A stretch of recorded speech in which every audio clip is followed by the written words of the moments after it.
My full name is Laken Rota'aira George Tafifi Ukarifi Whitecliffe, or Laken Whitecliffe is the shorter English version, and my major is painting and sculpture. I'm from Auckland, New Zealand, which is in the North Island. So I have a older brother, who's currently living in Shanghai. He's working for a Chinese company, and he's doing work in Japan as well, so he's flying back and forth between there. And then I have a sister who's a fashion designer living in New Zealand, and then my mum. I've got two uncles that live in America. I've got one that lives in LA and one that lives in Texas. Well, I've technically been doing it my whole life, I suppose, but really started painting when my dad passed away when I was 9.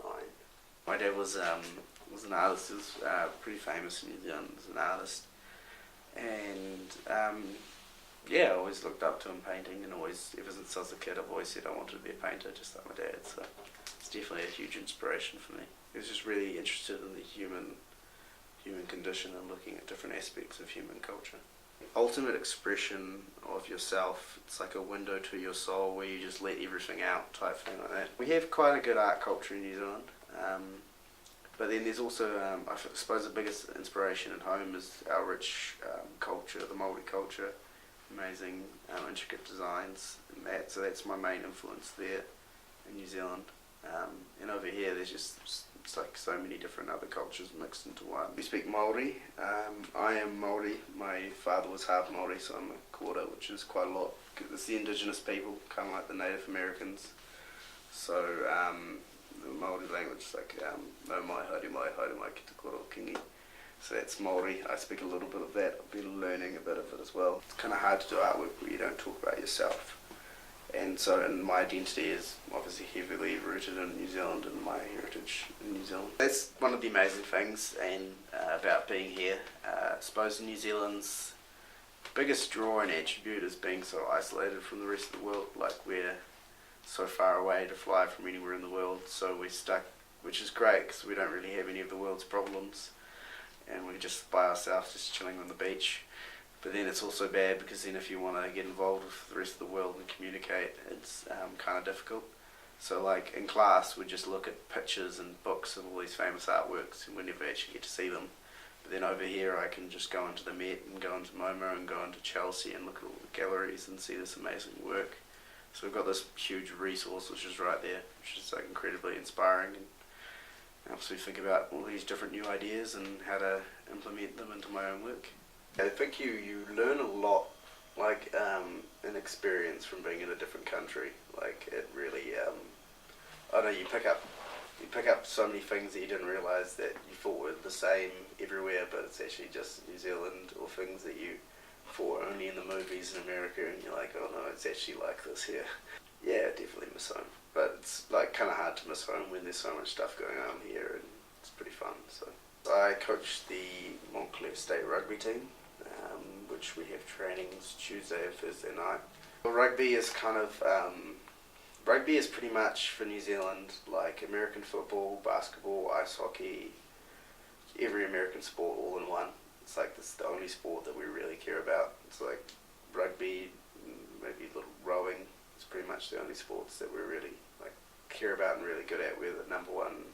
We've been the number one team in the world for the last 10 years. How I found out about the rugby team was I was at the gym in my first week and I saw a guy wearing an MSU rugby t-shirt. I just went up and said, "G'day mate," shook his hand, and I was wearing rugby shorts, and he was taken back. He's like, "Are you from New Zealand?" And I'm like, "Yep."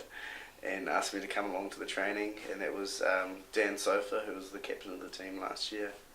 And so turned up to the training, met the coach and stuff, decided to help out with the team coaching, and it was just like a good aspect. Like it's always a good balance. Like doing art, it's kind of nice to have a bit more blokey thing outside of art to do and exercise wise.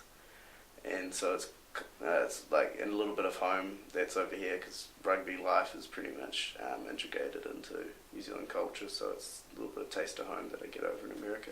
New Zealand's only got 4.4 million people, I think it is now, and where the country size of New Zealand, like landmass size, is about Colorado, it's about the length of California. It's two fin island or three fin islands.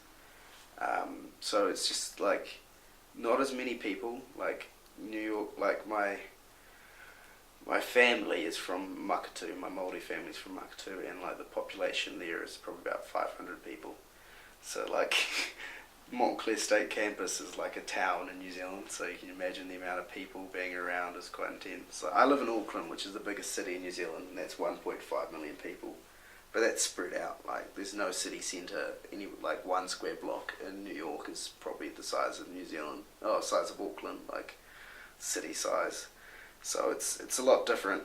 Not as many people. We're a lot more laid back. I think that's the big difference. New Zealanders are a lot more relaxed, and yeah, it's not so much city like buildings, man-made buildings. It's a lot more nature. Like everyone in New Zealand goes to the beach on the weekends and just relaxes on the beach, chills out, has some barbecues, goes surfing, stuff like that. Oh, well, then in the winter we can go skiing. That's one thing that's been a huge difference. Is winter here is so bad. I used to love winter, but winter in New Zealand is probably you guys fall, you guys autumn is winter in New Zealand, and it doesn't snow in the townships in New Zealand. It snows in the mountains where it's supposed to snow. So yeah, it's like you can just go skiing. Like you can go skiing and surfing in the same day in New Zealand. It's possible. I've realised that they're very different states. It's kind of like different countries. I don't know if it's right saying this, but me and my friend who's been another Kiwi that's been travelling around, we were talking about it and we've decided it's the very un-United States of America. Awesome. They're so different, every single state, and they disagree on every single key issue that runs your country, and they're completely different culturally as well.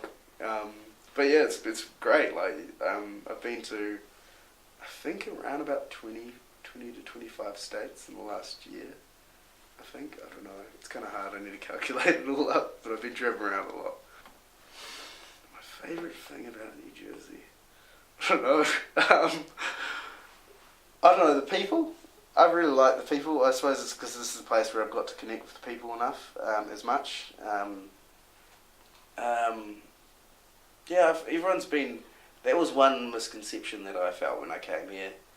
Everyone's idea of Americans back in New Zealand is that they're arrogant, loud and mean, but I found everyone's been really nice. I think that may be because I have an accent, but and I'm different, so everyone likes to help you out, but everyone's been really kind and nice to me, which has been great. Kiwi, kiwis are New Zealand's national bird.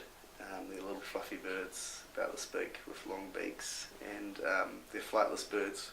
We don't have any dangerous animals in New Zealand, and these are the top predators, so that just kind of shows New Zealand's country, how dangerous it is in New Zealand. And so they're our national bird, and also we have the kiwi fruit, so that's how we identify ourselves. Like Americans, we call Yanks, something like that, or Aussies, Australians, you call them Aussies. Or, you know. I use sweet as quite a lot, and people don't understand what I'm saying. Sweet as is kind of like, if something's good, if you agree with something and you think it's good, then it's sweet. Like the situation's sweet, not sour. So sweet as, like very good. I don't know. There's lots of words we use, and I keep on using it. There's one thing I don't really like stop using my New Zealand terminology. I just, if I say something that people don't understand, I'm just like, it's up to you to figure out what I'm saying. My work. I've decided I've got got a website under construction at the moment, and I have a Facebook page which I've got quite a few followers on, which is quite good, of my artwork. And I've had quite a few people ask for paintings through that, and I do quite a lot of commissions. It's how I really paid for my way over here. I sold paintings. I did like portraits and family portraits and landscapes and whatever anyone wanted, and raised enough money so me and Mum kind of split my education through doing that. So she paid one semester, I'll pay another type thing.